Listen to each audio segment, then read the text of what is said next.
সবচেয়ে বড় শত্রু হচ্ছে কে? শয়তান। এই শয়তানের কুমন্ত্রণা, অনিষ্টতা, প্ররোচনা থেকে বাঁচার পথ কি? আল্লাহ সুবহানাহু ওয়া তাআলা এবং নবী করিম সাল্লাল্লাহু আলাইহি ওয়াসাল্লাম বহু পথ পদ্ধতি বলে দিয়েছেন, যেই পথ এবং পদ্ধতি অবলম্বন করলে শয়তানকে পরাজিত করা যাবে, নিজে বিজয় লাভ করা যাবে, শয়তানের কুমন্ত্রণা থেকে বেঁচে যাওয়া যাবে, আর নিজে জাহান্নামের আগুন থেকে বাঁচতে পারব।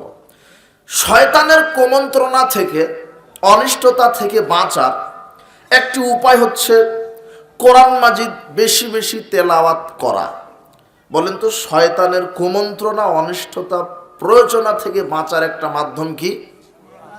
বেশি বেশি কোরআন মাজিদ তেলাওয়াত করা, বেশি বেশি কোরআনের জ্ঞান রাখা, কোরআন অনুযায়ী জীবনকে বাস্তবায়ন করা। যারা বেশি বেশি কোরআন মাজিদ তেলাওয়াত করে, কোরআনের জ্ঞান রাখে, কোরআন অনুযায়ী নিজের জীবনকে পরিচালনা করে, আল্লাহ তাদেরকে শয়তানের অনিষ্টতা থেকে বাঁচিয়ে রাখবেন।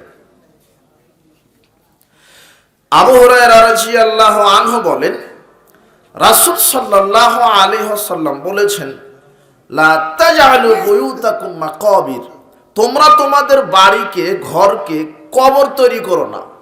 তোমরা তোমাদের বাড়িকে, ঘরকে কবরে পরিণত করো না।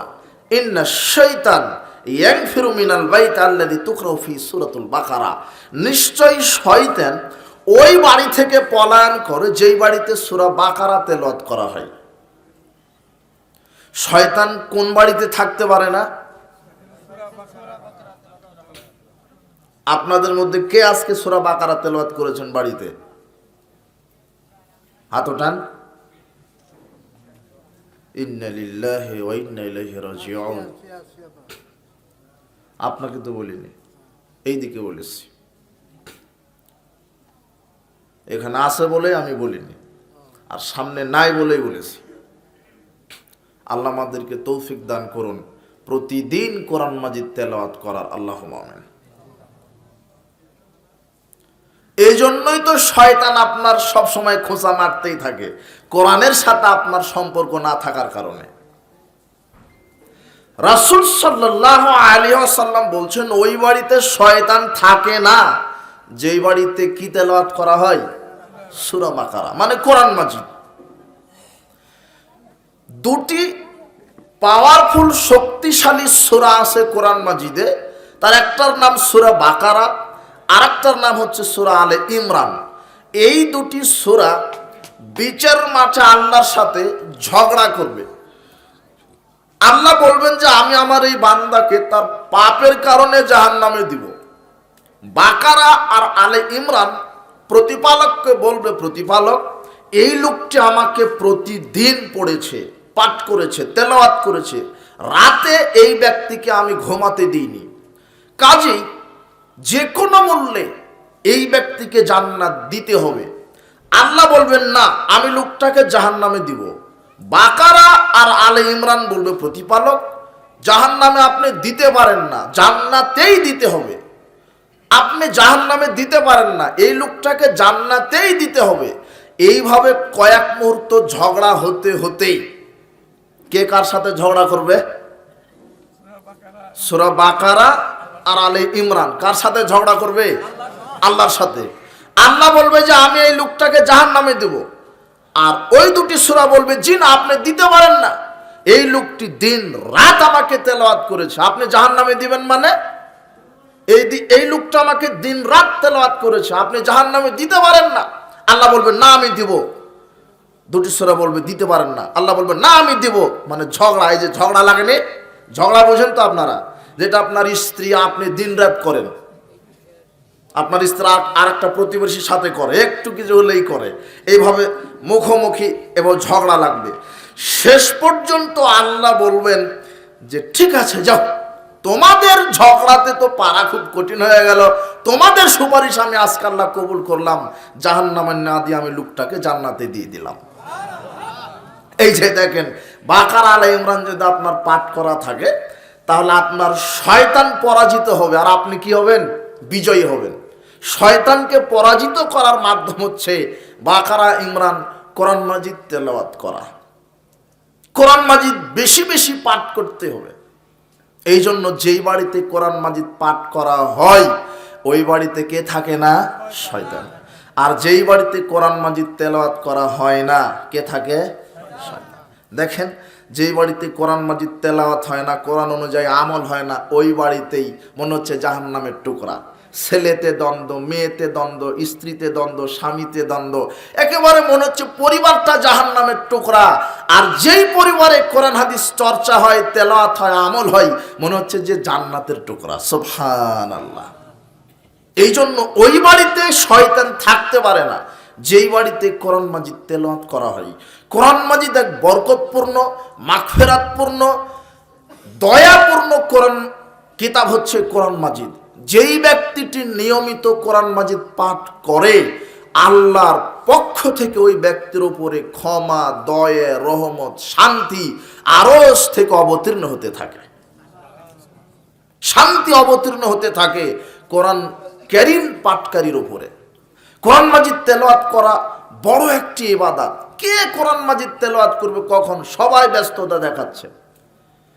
রাসূল সাল্লাল্লাহু আলাইহি ওয়াসাল্লাম বলছেন, আয়াজিজু আহাদুকুম মায়াকরা কুল্লা লাইলাতিন সুলুসাল কোরআন।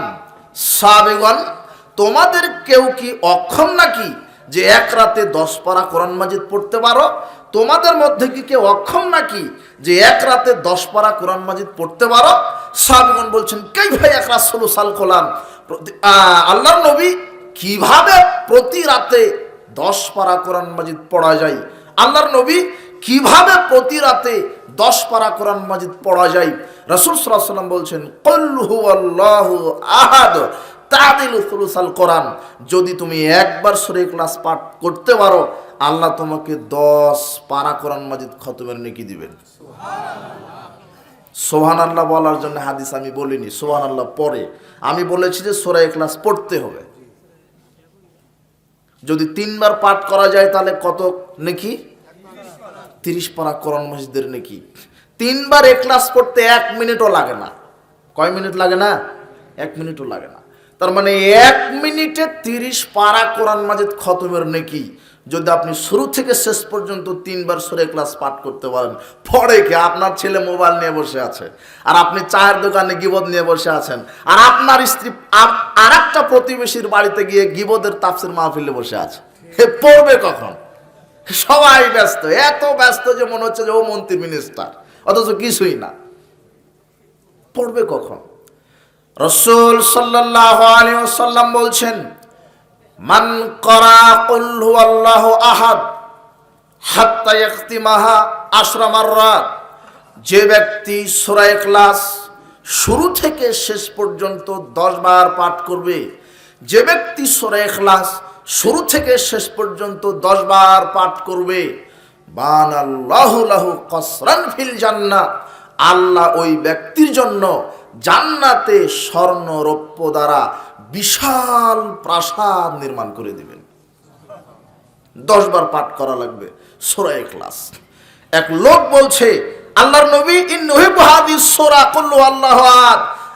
আল্লাহর নবী, আমি ইখলাসকে ভালোবাসি, আমি সূরা ইখলাসকে ভালোবাসি।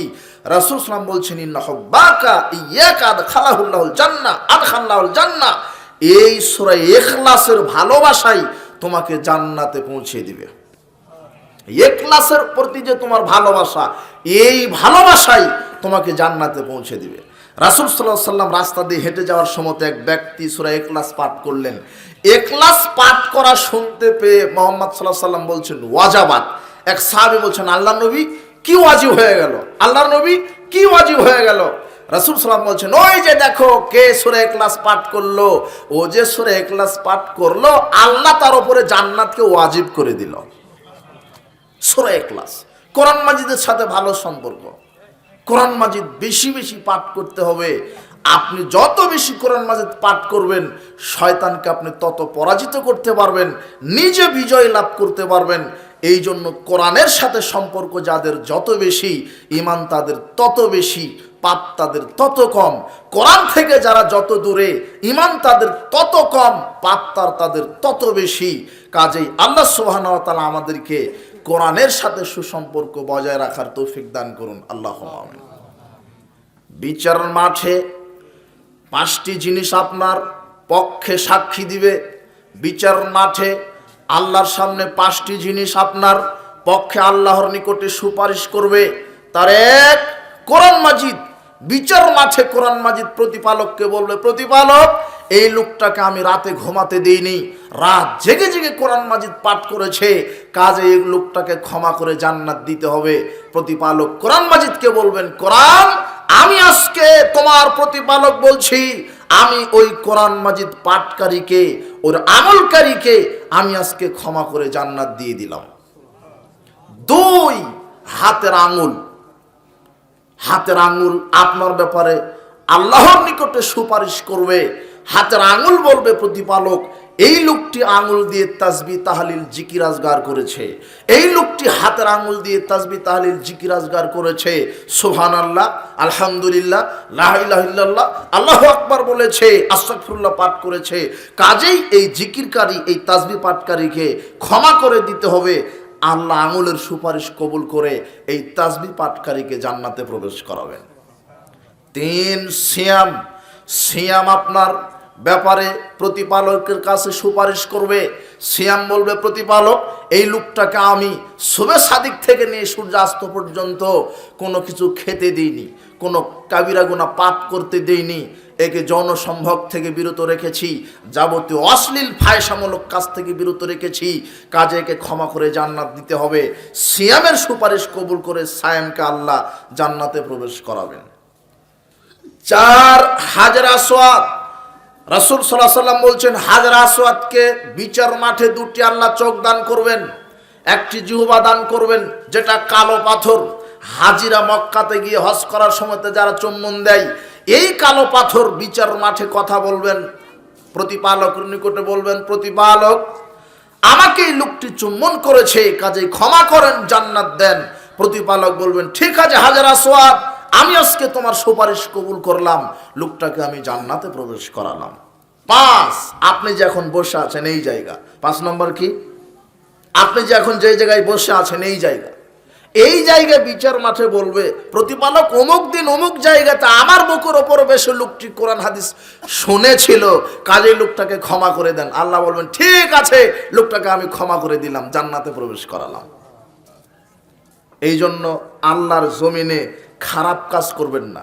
খারাপ করলেও জমিন বিচার মাঠে টপ টপ করে বলে দিবে, ভালো করলেও বলে দিবে। জমিন একটা আশ্চর্য বস্তু, একেবারে ক্যামেরার মতো সবকিছু অডিও ভিডিও করে রাখছে। আপনি কোথায় কি করছেন, ইয়াউমাইদিন তুহাদ্দিস আখবারাহা, সেদিন বিচার মাঠে সব আল্লাহর কাছে বলে দিবে যে আমার বুকের উপরে উঠে এই মহিলাটি, এই নারীটি, এই ছেলেটি, এই যুবক, এই যুবতী এই পাপ করেছিল অথবা এই নেকি করেছিল। যেখানে যেই অবস্থাতে যেই জায়গায় ভালো করলেও ওই জায়গা আল্লাহর কাছে বলে দিবে, খারাপ করলেও বলে দিবে। কাজে আপনি সব সময়তে ভালো কাজ করেন, বিচার মাঠে আপনার এই জমিন আল্লাহর কাছে সুপারিশ করে আপনাকে জান্নাতে নিয়ে যাবে যে কোনো মূল্যে। সুবহানাল্লাহ। তার মধ্যে একটা কোরআন মাজিদ। এই জন্য কোরআনের সাথে সম্পর্ক রাখবেন, শয়তান পরাজিত হবে, আপনি বিজয়ী হবেন। কোরআন মাজিদ তেলাওয়াত করলে শয়তান থেকে আল্লাহ আমাদেরকে বাঁচিয়ে রাখেন। শয়তানের কুমন্ত্রণা এবং তার প্রয়োজনা, অনিষ্টতা থেকে বাঁচার দ্বিতীয় মাধ্যম বেশি বেশি তাসবিহ তাহলিল জিকির আজগার করা। 2 নম্বর কি বললাম বলেন তো? বেশি বেশি তাসবিহ তাহলিল জিকির আজগার করা। রাসূল সাল্লাল্লাহু আলাইহি ওয়াসাল্লাম বলছেন, যে ব্যক্তি বেশি বেশি তাসবিহ তাহলিল জিকির আজগার করবে, ওই ব্যক্তিকে শয়তানের অনিষ্টতা থেকে আল্লাহ বাঁচিয়ে রাখবেন। সুবহানাল্লাহ, আলহামদুলিল্লাহ, লা ইলাহা ইল্লাল্লাহ, আল্লাহু আকবার, আস্তাগফিরুল্লাহ, আস্তাগফিরুল্লাহ, এভাবে আল্লাহর জিকির করবেন। তাহলে আপনার অন্তরে শুধু আল্লাহর জিকির জপে আপনি জিকির করেন আল্লাহর, তাহলে অন্তর আপনি শয়তান মুক্ত থাকতে পারবেন। আপনার অন্তরকে আল্লাহ শয়তান মুক্ত করে রাখবেন যদি আপনি বেশি বেশি জিকির করেন। তার বিশেষ কিছু জিকির আছে, সুবহানাল্লাহ, আলহামদুলিল্লাহ, লা ইলাহা ইল্লাল্লাহ, আল্লাহু আকবার, যাতে সব সময় স্মরণে আল্লাহর জিকির করেন, আল্লাহকে যেন স্মরণ করেন, আপনার অন্তরে যেন শয়তান প্রবেশ না করতে পারে। যেই অন্তর, যেই কল্প সবসময় আল্লাহর জিকির করে, সেই অন্তরে শয়তান থাকতে পারে না। আর যেই অন্তর, যেই কল্পটা আল্লাহর জিকির করে না, সেই অন্তরে কে থাকে? শয়তান। কাজেই অন্তরকে শয়তান মুক্ত করার আরেকটি হাতিয়ার হচ্ছে বেশি বেশি জিকির, আজগার, তাসবিহ, তাহলিল করা। আবু হুরায়রা রাদিয়াল্লাহু আনহু বলেন, রাসূল সাল্লাল্লাহু আলাইহি ওয়াসাল্লাম বলেছেন, মান ক্বালা লা ইলাহা ইল্লাল্লাহু ওয়াহদাহু লা শারীকা লাহু লাহুল মুলকু ওয়া লাহুল হামদু ওয়া হুয়া আলা কুল্লি শাইইন কাদির ফি ইয়াউমিন মিয়া মাররাত, যে ব্যক্তি এই কালেমা, এই তাসবিহ দৈনিক 100 বার পাঠ করবে, যে ব্যক্তি এই তাসবিহ, এই কালেমা দৈনিক 100 বার পাঠ করবে, কানাত লাহু আদলা আশরি রিকাবিন, আল্লাহ তার আমলনামাতে 10টি গোলাম আজাদ করার নেকি লিখে দিবেন। কাতাবাত ওয়া কুতিবাত লাহু মিয়াতু হাসানাতিন, তার জন্য 100টি নেকি লিখে দিবেন। ও মুহাইয়াত আনহু মিয়াতু সায়াতিন, 100টি পাপকে ধ্বংস করে দিবেন, 100টি পাপ তার আমলনামা থেকে মুছিয়ে দিবেন। কানাত লাহু হিরজাম মিনাশ শাইতান, আল্লাহ তাকে এই 100 বার এই কালেমা, এই তাসবিহ পাঠ করার কারণে হাত্তা ইউমসি, সন্ধ্যা পর্যন্ত তাকে শয়তানের অনিষ্টতা থেকে বাঁচিয়ে রাখবেন। কোন কালেমা?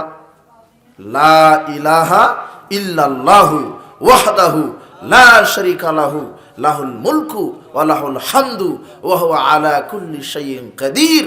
যদি 100 বার সকালে পাঠ করেন, সন্ধ্যা পর্যন্ত শয়তানের খপ্পর থেকে আল্লাহ আপনাকে হেফাজতে রাখবেন। যদি সন্ধ্যায় পাঠ করেন, তাহলে সকাল পর্যন্ত আল্লাহ আপনাকে শয়তানের কুমন্ত্রণা থেকে বাঁচিয়ে দিবেন। শয়তানের কুমন্ত্রণা থেকে বাঁচানোর দ্বিতীয় হাতিয়ার হচ্ছে বেশি বেশি তাসবিহ, তাহলিল, জিকির, আজগার করা। শয়তানের কুমন্ত্রণা, শয়তানের প্ররোচনা, শয়তানের ধোঁকা থেকে বাঁচার তৃতীয় মাধ্যম ভালো ভালো সব কাজে বিসমিল্লাহ পাঠ করা। শয়তানের কুমন্ত্রণা, শয়তানের ধোঁকা, শয়তানের প্ররোচনা থেকে বাঁচার তৃতীয় মাধ্যম বেশি বেশি বিসমিল্লাহ পাঠ করা। যখন আপনি খানা খাবেন, তখন আপনাকে বিসমিল্লাহ বলতে হবে। রাসূল সাল্লাল্লাহু আলাইহি ওয়াসাল্লাম বলছেন, ইয়াস্তাহিল্লু তাম আল্লাহ ইয়াজকুরু ইসমাল্লাহি আলাইহি ইয়াস্তাহিল্লু তাম ইন্না শাইতান ইয়াস্তাহিল্লু তাম, নিশ্চয়ই শয়তান ওই খাদ্যকে নিজের জন্য হালাল করে নেয় যেই খাদ্যে বিসমিল্লাহ বলা হয় না। ওই খাদ্য শয়তান নিজের জন্য হালাল করে নেয় যেই খাদ্যে বিসমিল্লাহ বলা হয় না। যখন আপনি খাচ্ছেন কোনো কিছু, খাদ্য হোক, ফল হোক, পানি হোক, যদি বিসমিল্লাহ না বলেন, তখন আপনার সাথে শয়তান খায়, আপনার সাথে তখন শয়তান থাকে। আর বিসমিল্লাহ বলে খেলে আর শয়তান খেতে পারে না। যখন আপনি নিজে খাবেন, বিসমিল্লাহ বলবেন। যখন আপনি আপনার বাচ্চাকে, শিশুকে খাওয়াবেন, তখন আপনাকে বিসমিল্লাহ বলতে হবে।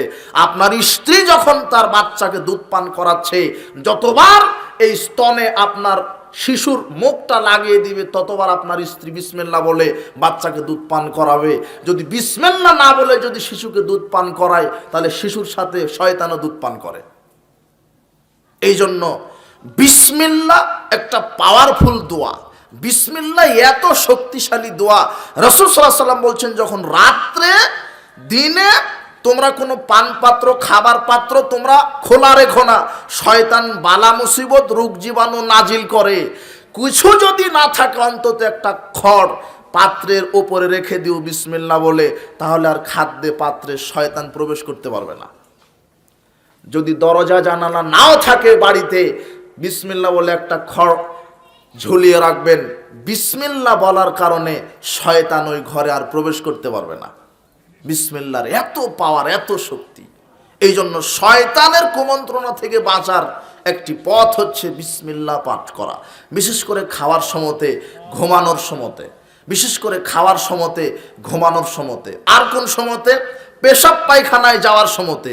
পেশাব পায়খানায় প্রবেশের সময় আপনাকে বিসমিল্লাহ পাঠ করা লাগবে। পেশাব পায়খানার প্রবেশের দোয়া কি? আপনি বলেন যে আল্লাহুম্মা ইন্নী আউযু বিকা মিনাল খুবসি ওয়াল খাবায়েস, আল্লাহ তোমার নিকটে আমি অপবিত্রতা এবং শয়তানের অনিষ্টতা থেকে আশ্রয় চাচ্ছি, এটা দোয়া। তবে রাসূল সাল্লাল্লাহু আলাইহি ওয়াসাল্লাম ইবনে মাজাহ 297 নম্বর হাদিসে এই কথাও বলেছেন যে সিদ্রু মা বাইনাল জিন্নে ওয়া আওরাতি বানি আদম ইযা দাখালাল খালা ইয়াকুলা বিসমিল্লাহ, জিন এবং আদম সন্তানের মাঝখানের পর্দা হচ্ছে বিসমিল্লাহ বলা। যখন পেশাব পায়খানায় আদম সন্তান প্রবেশ করবে তখন বিসমিল্লাহ বলবে। কেন? এইভাবে দোয়া বলবে, বিসমিল্লাহে আল্লাহুম্মা ইন্নী আউযু বিকা মিনাল খুবসি ওয়াল খাবায়েস। কেন? বিসমিল্লাহ হচ্ছে জিন শয়তান আর আদম সন্তানের মাঝখানের পর্দা। যদি আপনি আল্লাহুম্মা ইন্নী আউযু বিকা মিনাল খুবসি ওয়াল খাবায়েস এই দোয়াটা পড়ে যদি আপনি পেশাব পায়খানায় প্রবেশ করেন, তাহলে শয়তান আপনার কোনো ক্ষতি করতে পারবে না, এই কথা ঠিক। তবে শয়তান আপনার লজ্জাস্থান দেখতে পাবে। আর যদি বিসমিল্লাহ শব্দটা আগে লাগিয়ে দেন, তাহলে আপনার শয়তান ক্ষতিও করতে পারবে না, লজ্জাস্থানও দেখতে পাবে না। কথা মনে বোঝাতে পারলাম না? আপনি কি বুঝতে পারলেন? মানে বিসমিল্লাহ হচ্ছে জিন আর আদম সন্তানের পর্দা, পোশাক। আমি যদি এখন পোশাক না পরি তাহলে আমি উলঙ্গ, আমার গোপনাঙ্গ আপনি দেখতে পাবেন, কেননা পোশাক নাই। কিন্তু এখন যদি আমি পোশাক পরি আর আপনি দেখতে পাবেন? জি না। ঠিক অনুরূপ ভাবে রাসূল সাল্লাল্লাহু আলাইহি ওয়াসাল্লাম বলছেন যে বিসমিল্লাহ জিন এবং আদম সন্তানের পোশাক, পর্দা। যদি বিসমিল্লাহ না বলে আপনি পেশাব পায়খানায় প্রবেশ করেন, শুধু আল্লাহুম্মা ইন্নী আউযু বিকা মিনাল খুবসি ওয়াল খাবায়েস এই দোয়া পাঠ করে যদি প্রবেশ করেন, তাহলে শয়তানের অনিষ্টতা থেকে আপনি বেঁচে যাবেন।